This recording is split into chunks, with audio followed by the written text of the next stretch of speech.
Welcome to today's webinar. The topic today is seismic displacement limits and seismic design of buildings in RFEM 6. My name is Andreas Hörold. I'm responsible for marketing and public relations in the company Dlubal Software. For instance, the webinars, the technical content of the website, customer projects, and so on. I will be the moderator today, and I will answer your questions together with Thomas Eichner. The presentation will be done by Victor Hidalgo. My two colleagues are the main responsible persons for the development of the dynamic add-ons. And I wish you a nice webinar from Victor.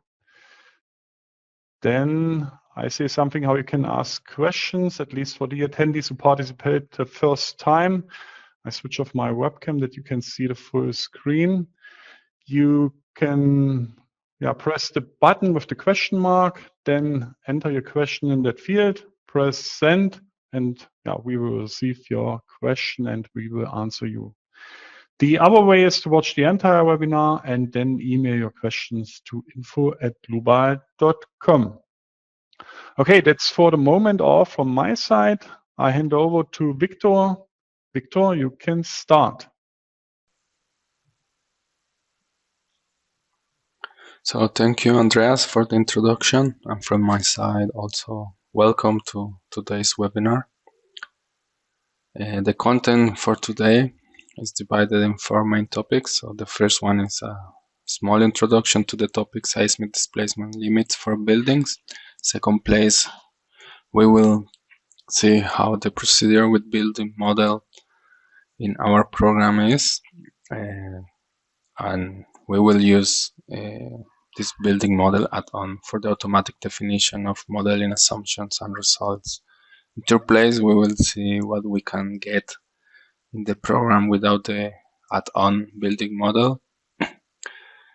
And in the last place, a small conclusion about iteration process in RFEM and information on optimization in RFEM, so related to seismic displacement and seismic design for buildings. Okay, so let's get started with the first topic, the introduction to the topic seismic displacement limits for buildings. So the reference for today will be the Eurocode 8, design of structures for earthquake resistance. So this reference applies for the whole Europe, particularly maybe in countries like Germany or small seismicity countries is not that relevant, but we will make here an exercise or an example in which the seismic displacement is the controlling action or the seismic action.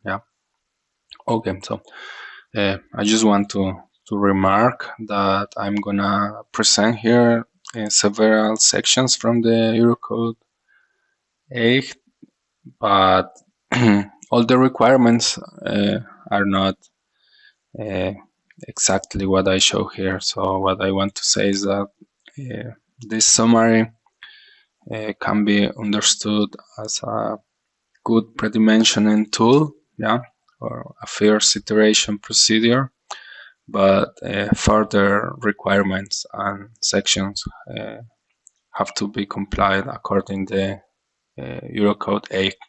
So it is recommended that a full review of the norm should be taken into account. As I say, this is maybe the first steps for these checks. Okay. I'm going to start with 2 sections so that maybe we'll know, but if not, I'm going to explain very quickly. So these are the horizontal elastic response spectrum and the design spectrum.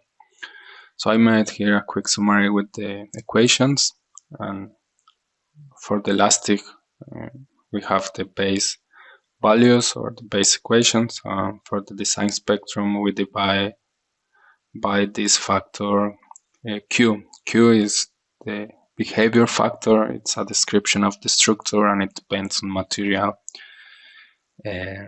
utility class and irregularities in general. So it's a good summary of our structure. Exactly. And so the second section, or better, the third section here for the introduction, it's gonna be the displacement calculation according section 4.3.4. So I will start with the part or with the value d sub e, and this is the displacement determined by a linear analysis based on the design response spectrum in accordance with 3225. So this is exactly what we just mentioned here. So this is the displacement using the design spectrum, and what this section tells us is that we have to multiply by q sub d, and this value is normally assumed equal to q. So what we make here, so it's a multiplication of the displacement calculated based on the design spectrum. Yeah. So I prepare here a figure to try to explain why this multiplication has to be carried out. Yeah. And let's assume that the black line is the elastic response of our building or our structure. And of course, we know that at certain point we will have an elastic response in our building. Yeah. So this inelastic response can be described by a model, in this case a bilinear plastic model, or whatever we have here as a model, but we have some inelastic action. Yeah. And the ratio between elastic and inelastic forces can be summarized as this behavior factor Q. Yeah, that's what Q tells us on the axis of force. And let's see now what happens on the axis of displacement. Yeah, so at certain point we have the elastic displacement, and if we say here, where is here our inelastic displacement? So this is gonna be approximately on the same magnitude or range of values. So one can say that the elastic and the inelastic displacement are gonna be around the same values, while the forces and internal forces will have the ratio of Q. Yeah, and this Q is the summary, as I said, from the structure, but also the summary of the inelastic response and energy dissipation and all these mechanisms that take place in the inelastic response of our building. So this is a topic of earthquake engineering, so quite advanced topic. Maybe we see here just the sections with a very straightforward procedure, but this is kind of the concept behind it. Yeah. Okay. So maybe if it's not totally clear after the presentation, you can read more about it and try to have this picture as a reference. Okay. Now I jump to the third section here. It's the limits of the so-called interstory drift. So in the first place, here a picture about what's the interstory drift. So it's the relative displacement between the top of the story and the bottom of the story. So we have to control this measure of displacement in each story, and not necessarily in overall of the structure. Okay, so we have three limits, and so the limits are for dimensioning and design of structural elements, but we see that the description or the classification, these three limits depends on the description of the non-structural elements. So it's very important to take into account that from the beginning, in the prefactibility, prefeasibility, or other or early stages of design, it's quite important to define what's the description of the non-structural elements. So if we have brittle materials, so we have certain limit, and just the description of ductile non-structural elements might be so really important for the construction site, and maybe the costs of these non-structural elements according B or C might be too high, and we have to switch to approach A. Okay, just quick summary here. This factor on the left side is 0.5 for importance classes 1 and 2. So we can rewrite these limits in this way. So that's on the limits. We have here a reference about this result in order to compare. And this is another important section, and it's the interstory drift sensitivity coefficient and P delta effects. So we will calculate this also in the program, and we check that either one of these three conditions should be taken into account or satisfied. Yeah? And once again, we see here another reference to our second section 4.3.4, which means the multiplication of the displacement based on the design spectrum. So, okay, let's start on the second chapter of today. So the procedure with building model. So I have 4 steps and then a couple sub steps. I'm gonna once again present here several sections from the norm, and after that I'm gonna jump in the model. Yeah. So let's check out here 2 sections, 2 important sections. The first one, okay, the first step, model analysis. So based on an available model, we will define a model analysis, and after that a response spectrum analysis. But for this, we want to take into account the stiffness according 4.3.1 and the subsection 7. Yeah? And that's why I started with this figure in the introduction. So this section recommends that the stiffness when the cracking takes place should be taken into account. So, and this cracking takes place in this inelastic response now. So if we say at the red line, it's gonna be the actual response of the building. So at this point we expect some reduction in stiffness, and the recommended value is to half of the corresponding stiffness of the uncracked element for shear and for flexural stiffness. Now for both of them we should consider the half. And another important paragraph or section is the primary and secondary seismic members definition.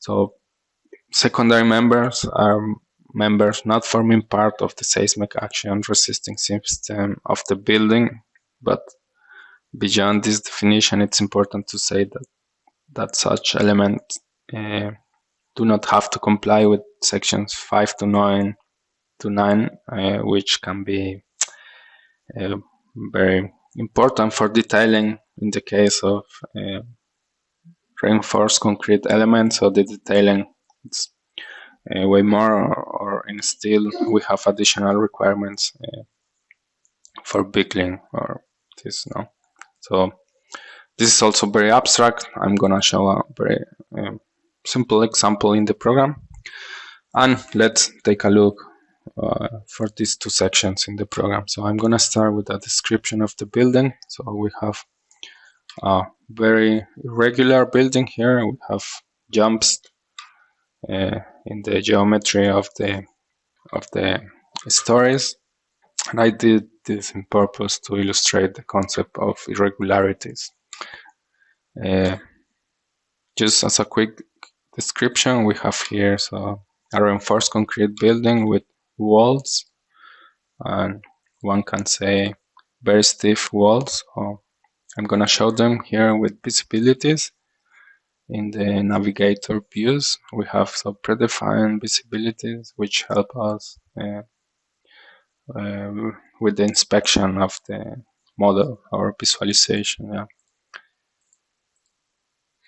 So we can see here 6 walls which are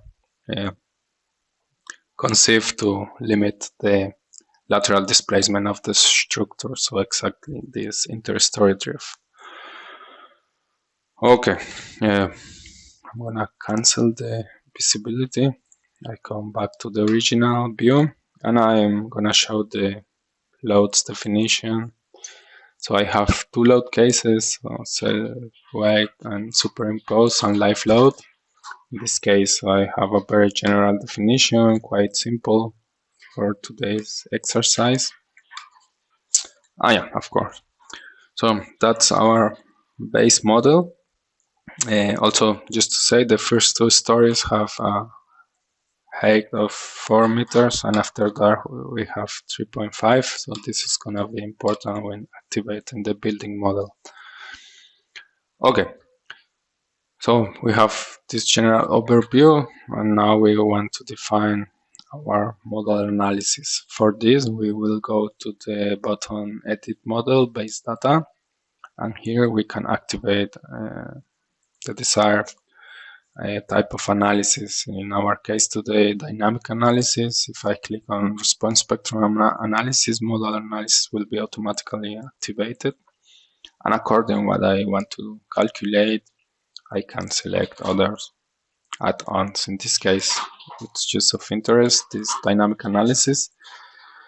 And take into account that when we activate something here, we might need to provide a norm or a design standard for the corresponding new feature in program. So in this case, I'm gonna leave Eurocode. Okay. Now I can go to edit active load case. In this menu, I can create a new load case of type model analysis. Yeah? So I'm gonna call it model analysis 1, and this is gonna be basis 1. Okay. I'm gonna edit the settings.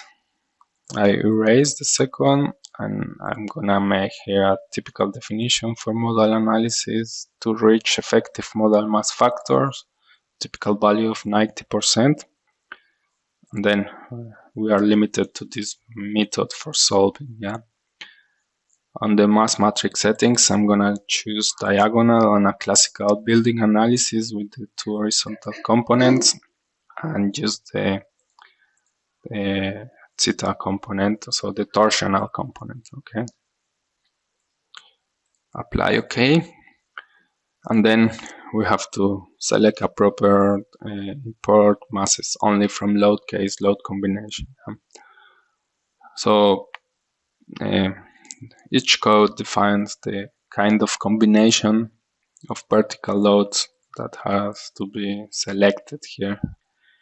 I'm gonna show how to do this from scratch. So this means here in base, in the tab base, we can activate our combination wizard and or assistant. And with this, we can automatically generate combinations according to the norm, the selected norm, in this case, Eurocode. Okay. In design situations is the basic definition, and we select here, for example, seismic mass combination. With this, we will get subsequently here in load combination the corresponding factors and multiplication according to the desired design situation. Yeah. Here in assignment, we see a factor of 1 for self-weight and superimpose, and live load with 0,3. So that's according the norm. So that's quite useful in our program. Here we can go back to the model analysis, be the first place, apply, and then we have available our combination. Okay, perfect. So after this, I can define a second model analysis, and we are gonna do the following thing. So this is gonna be the basis. In this case, we are not considering any of these two sections. Then we will make a second iteration with just the 4.3.1, and then a second iteration with these two sections. Yeah. Okay, let's do that. So I'm gonna copy this one. Okay, and after copying, I'm gonna change the name to 2. I erase this here, and I prepare in advance a structure modification. Yeah? This is quite a very useful tool in our program, and it's very useful in this case. So I have 2 definitions. I'm gonna show them. So here you can activate what you want to have, in this case members and surfaces. And for members, I made the following definition. So according the section in the norm, there is a reduction of 50% on the shear and bending stiffness. Okay, and I selected practically so all elements. Okay, I'm gonna copy the section just to have in mind the section or what we are doing. Exactly. So this is the second model analysis, and I'm gonna create a tier 1. And here I'm gonna select the second structure modification. I'm gonna show them. Sorry, in the first structure modification, I forgot to show the surfaces definition. In this case, also a 50% reduction. So this stays the same in the second structure modification. And in the case of members, I have this difference. Yeah, so I have a second definition in the structure modification number 1. I only have 1. I'm gonna show this. The first definition inside the structure modification remains the same. And in the second definition, I try to take into account this section. And what I did here is to make a strong axis definition of stiffness in the members. So this is the bending stiffness. I'm ignoring the bending stiffness around the strong axis for certain elements. And which elements? These are what we can call secondary beams, yeah?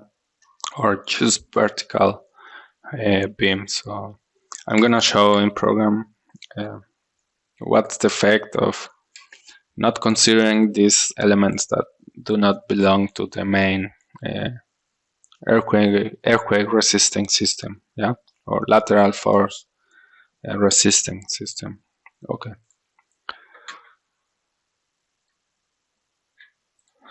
And here I can write the second paragraph. Okay. So we accept this and we can run the model analysis. It takes around 30-40 seconds for each model analysis. So I already did it for today's presentation. I'm gonna show that the definition is exactly as we did before. Yeah. Okay. And we are gonna take a look on the model analysis results. Yeah? So here on the table, we can go to model analysis, natural frequencies, and we see for our iteration number 1, a natural period of 0.9 and 0.7 6. Okay.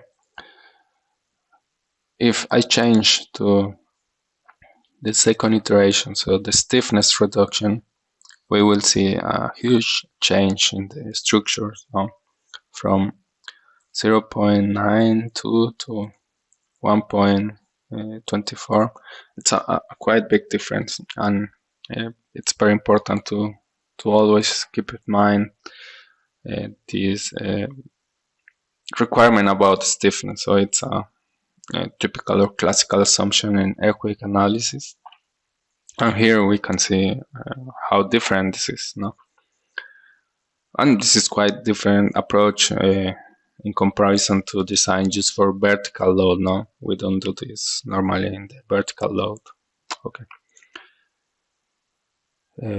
Model analysis. Number 3. Here we have the consideration of the second elements, or the not consideration of second elements. So in this case, we add that the secondary beams. Yeah, I'm gonna show them here. Members, cross section. Okay, so I'm saying that all these secondary beams will not have a flexural stiffness around the strong axis. So in order to avoid their participation in the lateral stiffness, as we expect, these contributions shouldn't be that big. Yeah, they do not connect to any column. Yeah, we don't have any system. Yeah, there is no frame, and we can see that the result remains almost the same, just small change on decimal places. Yeah. Okay, so after this, I'm gonna work with the load case 5. Yeah, this is gonna be our reference, and just here, just to show you how you can inspect model analysis results. So quite important table here, effective model analysis masses. You can see here, for example, if you want to display the deformed shape of a particular mode, you can see here, maybe in this drop-down menu, you can select what you want to display. Okay. Also important, the factor for effective model mass here. I selected this geometry to show a very particular effect when we have irregularities and when we also have a very stiff element such as walls, or the so-called shear walls with frames. Yeah, this interaction plus the irregularities create this particular condition where the fundamental mode has a participation of 50%. Around 50% is quite low, or relatively low. We are used to see here maybe 70 or 80%, and with particular conditions in geometry, we can see that the second order modes are quite important in the response of our building. Yeah. Okay, just wanted to show this. So now I want to define a response spectrum, yeah, according to the content in the presentation. Okay, here. After doing this model analysis and this stiffness and primary and secondary definition, so we can make the definition of the horizontal elastic response spectrum and design spectrum. And here it's important to make a definition of the behavior factor. The behavior factor is defined or specified in section 5.2.2.2. So I recommend a review of this section, a full review. And in this case, for our concrete structure, I made a definition. Yeah. How this works is that according the location and according the norm in the for a particular country, it is defined which ductility class or which kind of requirements I do have to fulfill for this particular place. No, for example, in Italy, high seismicity, I have to select a structure that fulfills particular requirements. So this is provided by the norm. Yeah, because of time, I cannot make a full explanation on this. But let's assume that according to the location of this building, I have to use ductility of type middle class ductility. And based on the description of our system, we have a dual system, couple wall system, and this is the base definition for our behavior factor. Yeah? And as we see here in the title, it's for systems that are regular in elevation. So I can calculate the first or the basic value of the behavior factor, and after that I have to check for irregularities. In this case, the building is irregular. As I say, I recommend that you check out after the presentation the section in detail, but here a definition. So Eurocode formulates a reduction of the 20% of the behavior factor if regularities take place in the building. So that's why I get this 2.88, okay? And I'm gonna make a definition based on this, on the program. Okay, so I jump in the model again, and I'm gonna make this definition. So I changed the analysis type. Oh, sorry, I copy. I'm gonna do this again. I'm gonna create a new load case, and I say, okay, response spectrum. And I'm gonna make this with a behavior factor of 2.88. Okay. On the definition or on the settings, it's important to select here the model combination method. I'm gonna leave it by default, and maybe here absolute sum. It's not that relevant for today, but just keep it in mind. Yeah. And the model analysis it requires. So we are gonna use our load case 5, our final iteration, let's say. We are gonna consider accidental torsion, and the program automatically defines or identifies which measures do we have over there. Yeah. We can adjust this by going here inside and maybe select 2 points. Okay. Here, oh, sorry for this window. Okay. I continue here. Okay. So we can adjust this, yeah, here on the program, but in this case, I'm gonna leave it by default. And now I can go to response spectrum. I'm gonna activate horizontal components, and I go for the definition here inside. Well, I had it previously, but it's our 2.88, and I select this reference peak ground acceleration in order to have certain values in the interstory drift, but according site, we can define the ground tip with geotechnical analysis, and the reference peak ground acceleration, it's gonna be read from acceleration map, yeah, provided by the norm. I just say okay, and okay, I'm done with this definition. Important here also is to create a second response spectrum, and as we saw, if we use a response spectrum of type design spectrum, we have to multiply the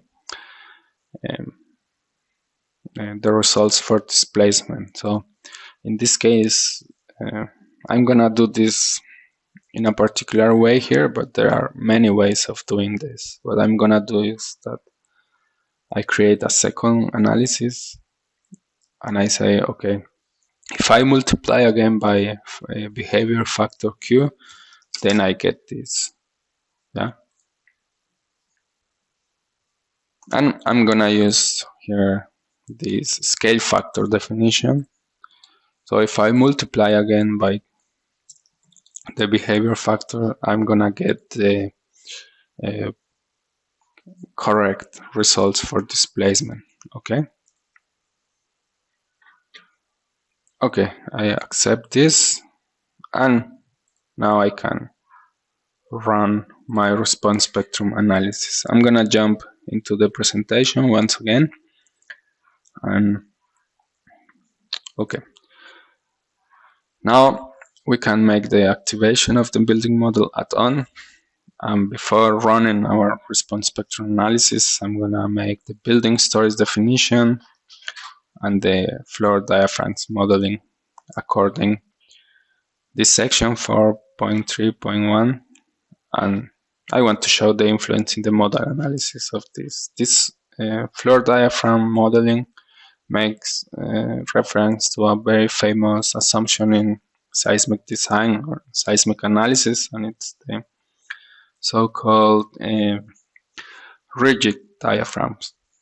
I want to say that it is not a better or a worse definition.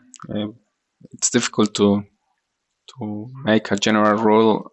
Either we have to use this in our case or not. There is a condition here, physical condition or a clear rule where this assumption can be implemented in the model, but as a general, this is a very engineering concept and interpretation, whether we are allowed to use this or whether we should use it. Yeah. I make just reference, but as I say, if you are in a case in which you might want to implement this, my recommendation is to run a couple iterations, as I'm gonna do right now, and try to have a feeling about the results and try to make an interpretation whether it is appropriate to consider this or not, or what are the effects of this beyond it's typical to do it, so let's do it. It's always advised to take care with all these assumptions. Each building is particular, and it's not possible to formulate a general rule. Okay, and also here in the activation of the building model add-on, we can define walls. Okay, I'm gonna activate this. Once again, here, edit model based data. And okay, there was already a definition. Okay, so building model. When I activate this, I get here in building model this object or this folder, and I can edit the definition. Yeah. So I had here a predefinition with the two different stories with 4, but I'm gonna erase this in order to display how it works. So in this case, I erase the building model, yeah, and I'm gonna create, or I'm gonna generate building stories, so from scratch, yeah. Then I go to edit, and the program automatically recognized the different floors, yeah, or the planes of the horizontal element. So with this automatic definition, we can save time in the definition of the stories, and it's quite useful to have this menu definition. Now we can make here adjustments or global adjustments. In this case, I'm gonna leave this as it is, floor diaphragms. I'm gonna consider no assumption in the stiffness, so I'm gonna leave original stiffness, and I have a second model with the rigid diaphragm, and we can see a basic difference between these two approaches. Okay, so I'm gonna leave there, and I'm gonna run this response spectrum analysis. It takes not that much time, since the model analysis it's already available. Okay, here we can see like the progress bar and always an estimation about the remaining time. Okay, so here, okay, here I have the same model so far, but with a model definition of rigid diaphragm. Yeah, I want to show this for comparison purposes, so I'm gonna use window, tile vertically, and then I'm gonna close our first model. Okay, and then once again I'm gonna go here for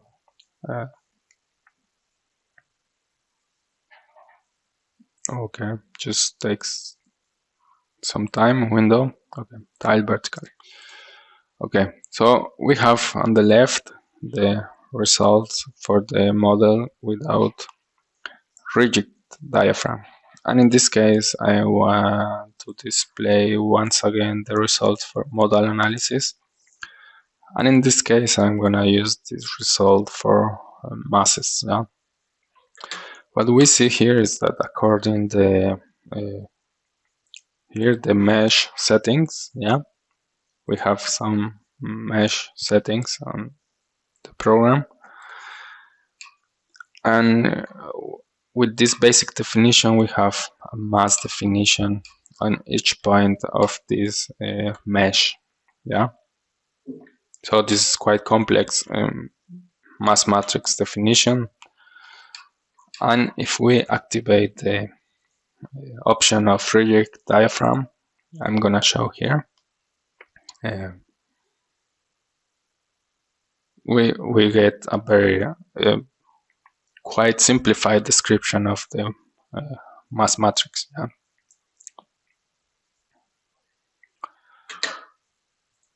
So in the first place I want to show you the definition in the building model add-on. So in this case I have the same definition, but I selected all stories and I created or selected the rigid diaphragm, yeah, floor diaphragm as rigid. Okay. I already ran the analysis just to save time, and in the same way I'm gonna look for the results of the model analysis iteration number 3. In this case, once again the masses definition, and we see a huge difference on the masses definition. Now in this case we have what we call lumped mass definition on the center of the element, yeah, or of the floor. So this helps a lot in the analysis time for this model. No? Okay.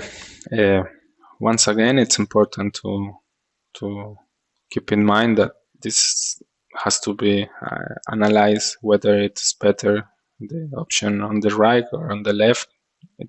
There is no general rule for this. Okay, I'm gonna jump on the model on the left and I'm gonna show something. It's the walls definition. So I'm gonna make a new shear wall definition. There is already one, and this is quite versatile because I only have to select the surfaces and the program it's gonna recognize the geometry of the wall. So I'm gonna select this wall, so I select simply all the surfaces, and the program is gonna recognize the cross-section dimensions and also the floors definition, and with this I can have integrate the results for the areas, because for design we need the results in form of a member, no? Exactly. So this is quite versatile and useful for a quick definition. Okay. Okay, I have to delete results after creating a wall, and we see here an internal element that it's gonna integrate the results for all these areas. Okay. Okay, at this point I'm gonna close this model, and I'm gonna stay in the rigid diaphragm model for the last part of this section. Okay, I come back here. We activated our building model add-on, and now we have to check the requirements for the limitation of interstory drift. So according the floor definition, I made here the multiplication, yeah, and our limit is gonna be 35 millimeters. Yeah? I'm gonna select brittle materials for non-structural elements, and in the first place I have to check the requirement of P delta effects. Yeah. Okay, and finally we can provide, or we can deliver the results for design. Okay.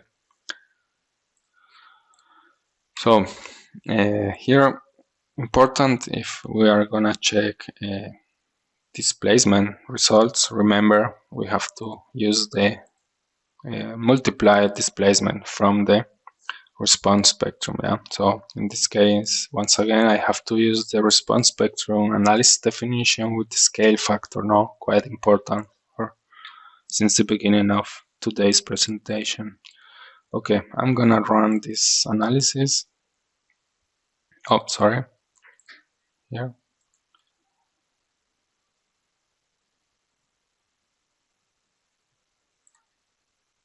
So, okay, it's already there, the analysis, and in this case, with the spectral analysis and the building model, we have a additional table of results, and this is what we are gonna inspect right now. Yeah.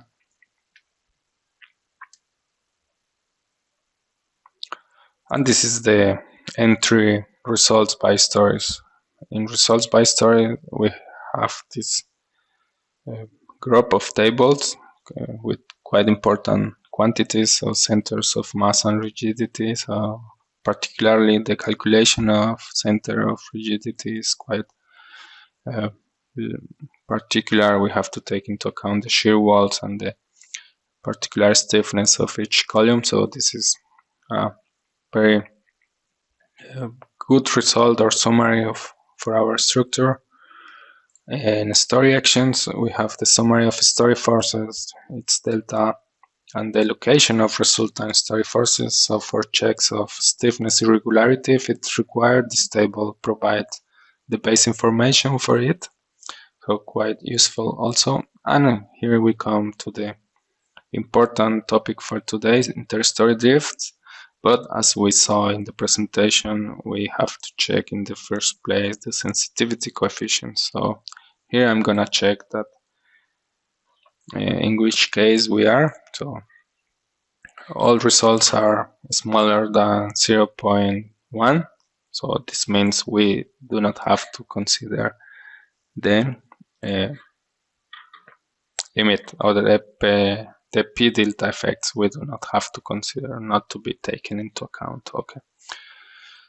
And now, so the 35 millimeter limit. Yeah, this limit can we check in the interstory drift table, and here the program is showing the 2.88. So please take into account or keep in mind always multiplied values. Yeah, so we go for the load case 7, And in this case, we are gonna get our final result for the displacement check. In this case, we see that in the floor or in the story number 7, we have a value of 34 millimeters, and we are quite on the limit. Yeah. So I made several iterations to, in the cheapest way or with the smaller sections, achieve this value. Yeah. So, and of course, this is the objective of the design now, the most economical way to fulfill the requirement now. Okay, so we can say that this part is here. So this part it's done, and after this we can see how we provide the design add-ons with the information for design. No?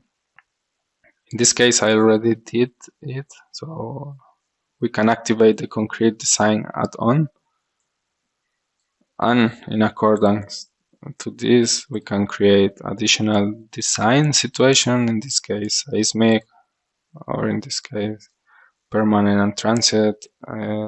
Important is that when we have seismic and we want to consider response spectrum results or response spectrum analysis results, we have to use a result combination. Otherwise, we cannot consider these results. So in result combination, we get 2 because we have 2 response spectrum analysis. And after this, I can go to the table design or concrete design and make the definition. I'm gonna make here input data, so we can select what we want to do. Here, very important, just we have separate webinars for this, but here I just want to mention that in concrete design and on settings, you select the seismic configuration. This is not by default available, okay? And as I said, you can make a complete definition here, yeah? Okay, in this case, I can check the results in general. So in this case, there are some seismicity checks that are not considered, that are not fulfilled. And I just want to say there that in the input data, in the size situations, I selected the result combination 1 and 2, but the second is considering the multiplied response spectrum. So in this case, I made this on purpose because this cannot be used for design now. In this case, the definition should be like this. We have to ignore this. This is just for displacement. Yeah? And this is the reason why we have some design ratios that are bigger than 1. Okay, very quickly, I'm going to show now what we can do here in the next chapter. And this is quite summarized, so procedure without building model add-on. So we can do very few things without the building model add-on. So the first part we can do, and basically all the features that we saw here, we cannot do it. Yeah. This means that we have to do a very manual procedure. So, for example, exporting to Excel and then making calculation by hand. I mean, in a software, but manually making all the definitions. So the only quantity that can be generated without building model add-on are the story forces. Yeah, and for this you have to make the following, and this is, so I created a result beam. This result beam has no influence on the stiffness or of the building or of the structure, so it's gonna be ignored, and this works as a integration element.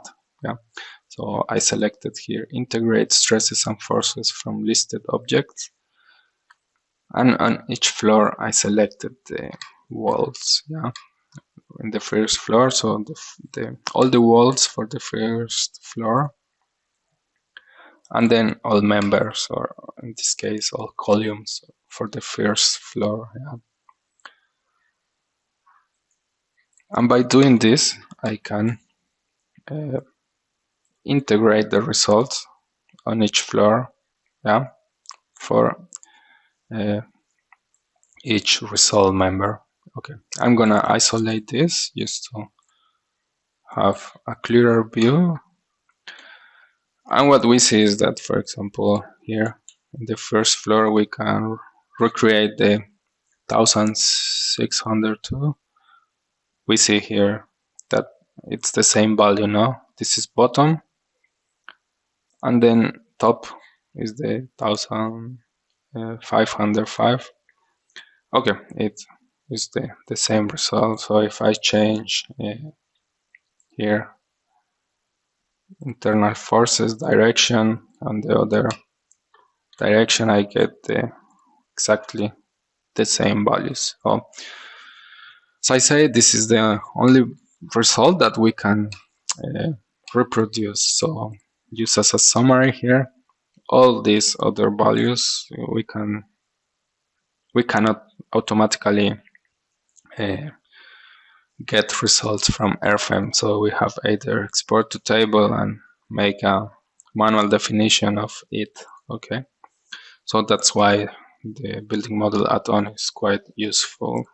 Okay, and well, design can we do as I previously showed. Okay, use here the final remark.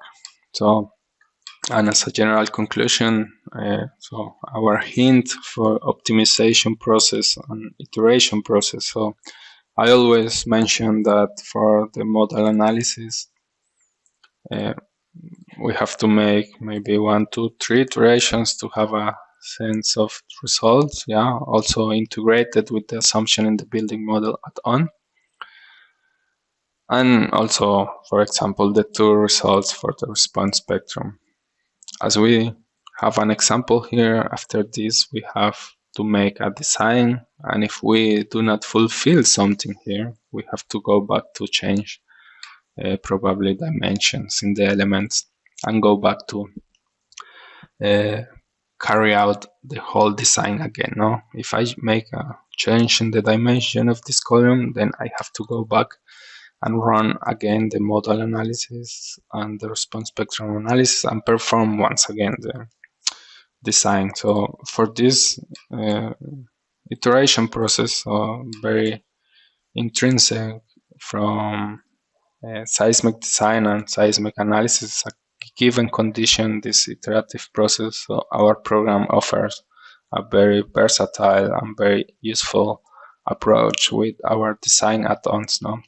So our philosophy, all in one, you can apply by activating and selecting what you need. In this case, we made use of 4 add-ons, and you don't need an additional application for this. No, that's why RFEM.